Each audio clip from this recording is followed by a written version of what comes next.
So this happened a few months ago back in winter in Australia. I note this because I was wearing clothes suitable for a girl in winter weather, jeans, jacket, and scarf. I was not dressed up like I usually would be clubbing. I wasn't showing any skin. I am a 19-year-old female, about 5'7", and while I like dressing up for clubbing, I wasn't on this day. I am really skinny and feel the cold and had come from an exam.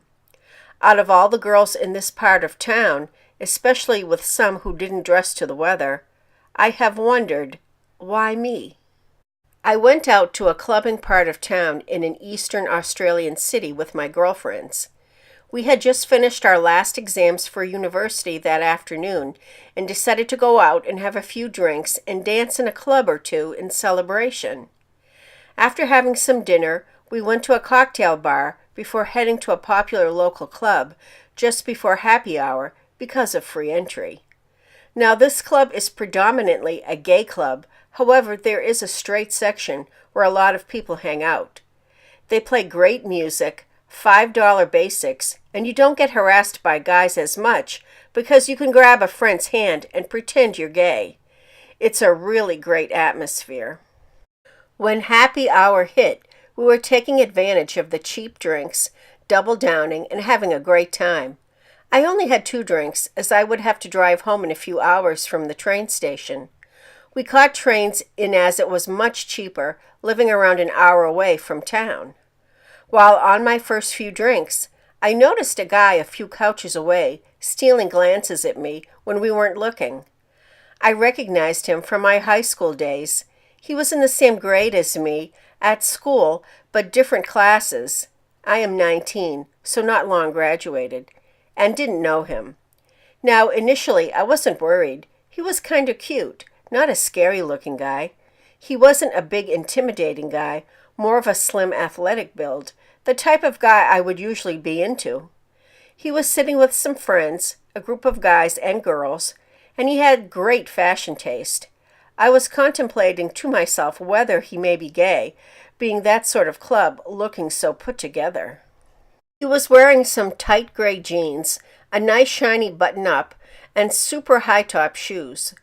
I work for a fashion store in town which sells Supras, and I have rarely seen guys with them as they aren't really current in trend here. He pulled the look off well, and I was quite happy I had his attention.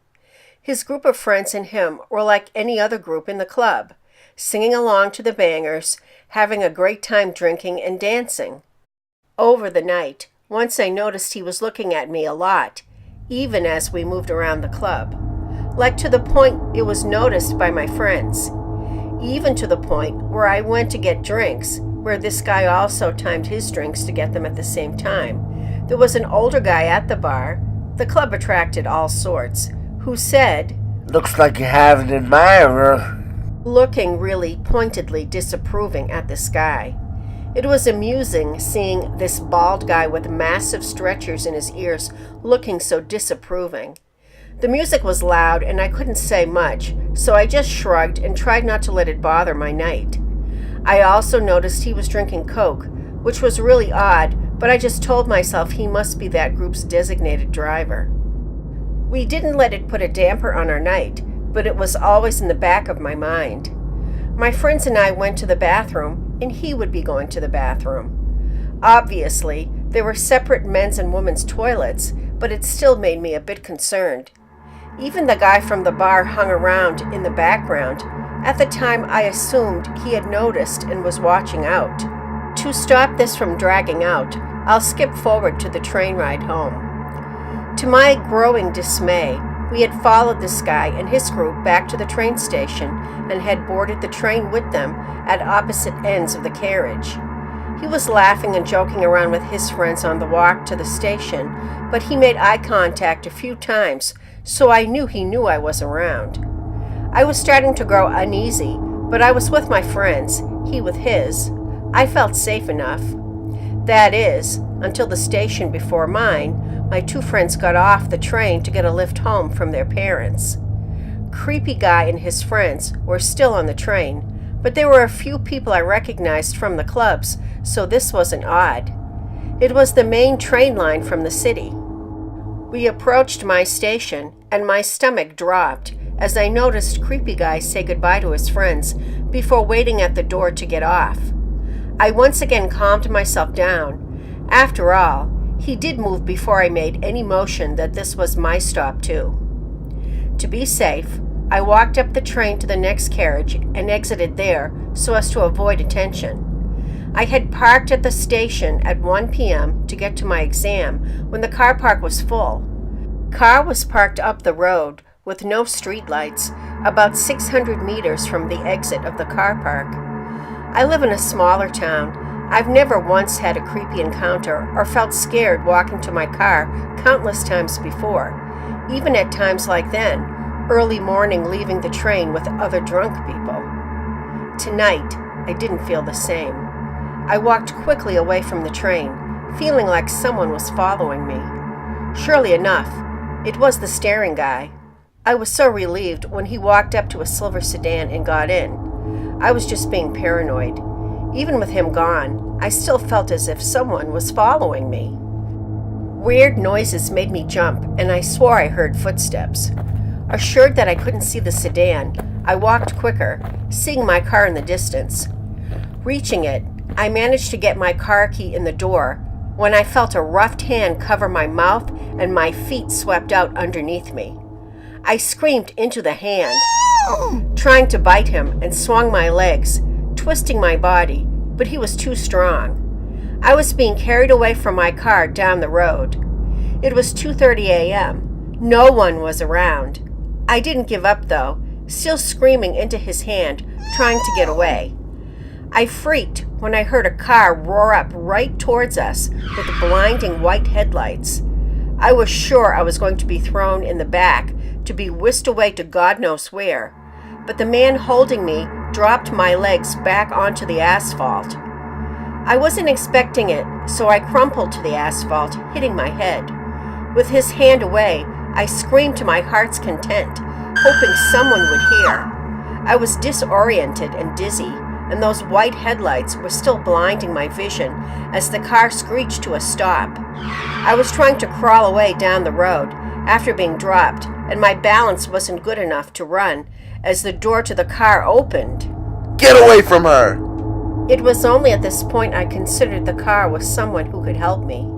I had crawled to the side and saw the car. It was the silver sedan. Creepy staring guy from the club and train was holding a torch like you see the American cops have, like a weapon, and the man who had tried to grab me was running down the street. From here I could see a bald head and stretchers in his ears. The guy from the club, whom I thought had been watching out for our group, he was running away clutching his arm. Later I found he tried to rush Staring Guy, and Staring Guy bashed his arm with the heavy torch, forcing him to run. As it turns out, Staring Creepy Guy wasn't actually a creeper. He had initially stared at me because he was into me.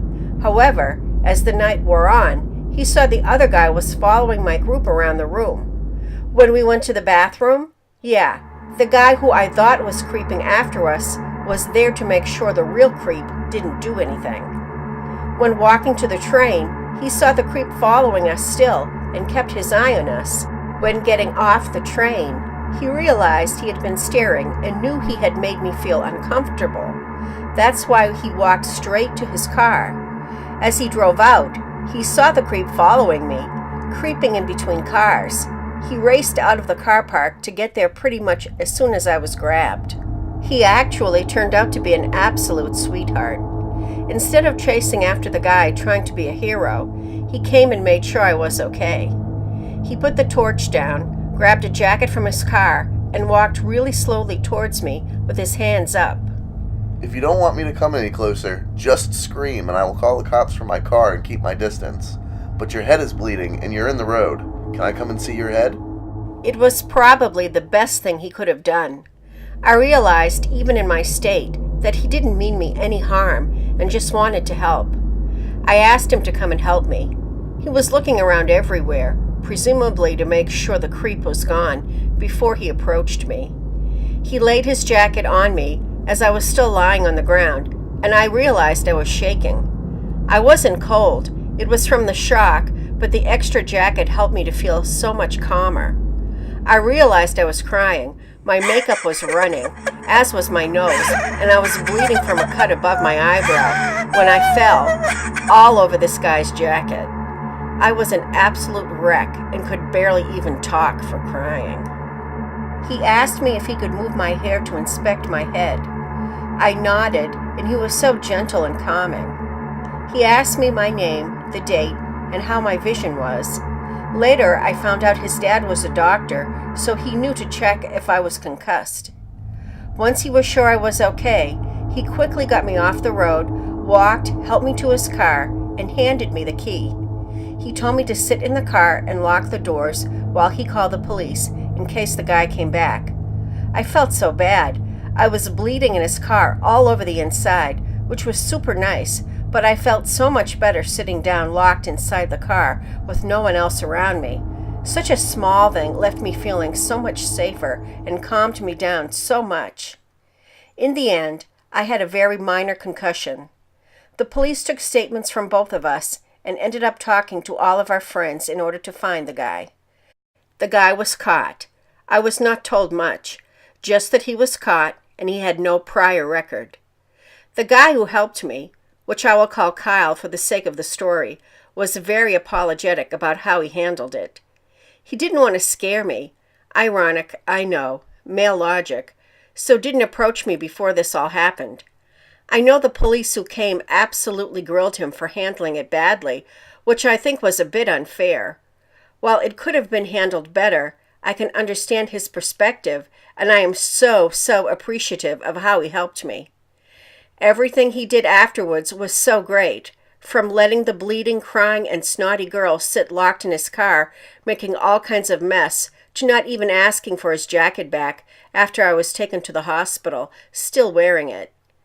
I found him on Facebook and messaged him, asking to meet up to return his jacket and thank him for what he had done.